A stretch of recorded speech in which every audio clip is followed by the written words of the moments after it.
Сейчас наша компания применяет искусственный интеллект при, опять же, телепроизводстве, при создании интернет-контента, является примером того, как, опять же, можно вкладываться в развитие компетенций.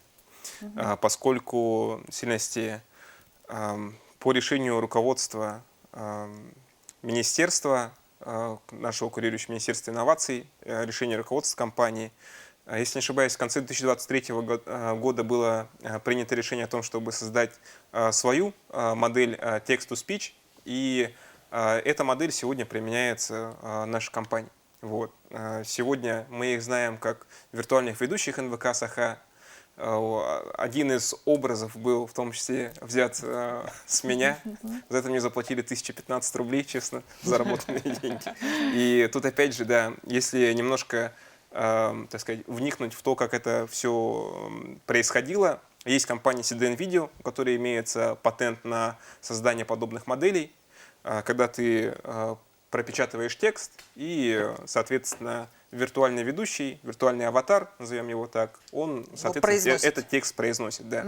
У нас сегодня вот это вот, так сказать, решение цифровое нам позволяет создавать подобные материалы как на русском языке, так и на якутском. Если вот как раз-таки затронуть момент датасетов, нам в этой части помогала прорабатывать компания Сайлера, если не ошибаюсь в произношении, вместе с которыми мы записали там определенный объем чистого материала на русском языке, отдельно на якутском языке. Это было буквально 5-6 часов на каждый язык. Спустя время, собственно говоря, разработчики все это дело проработали, и мы сегодня имеем ту модель, возможно, не самую совершенную, но тем не менее это является одним из таких передовых шагов, по крайней мере, на момент запуска этого решения. И опять же, что стоит здесь учитывать при, наверное, оценке подобных решений, то, что вообще в целом сегодня искусственный интеллект, по моему наблюдению, я не разработчик, я пользователь, наверное, как и большинство из нас.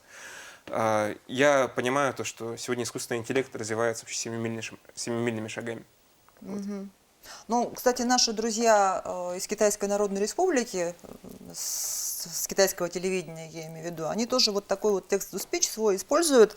То есть вот приехал к ним, там, допустим, Владимир Владимирович Путин, и у них в соцсетях уже он говорит по-китайски.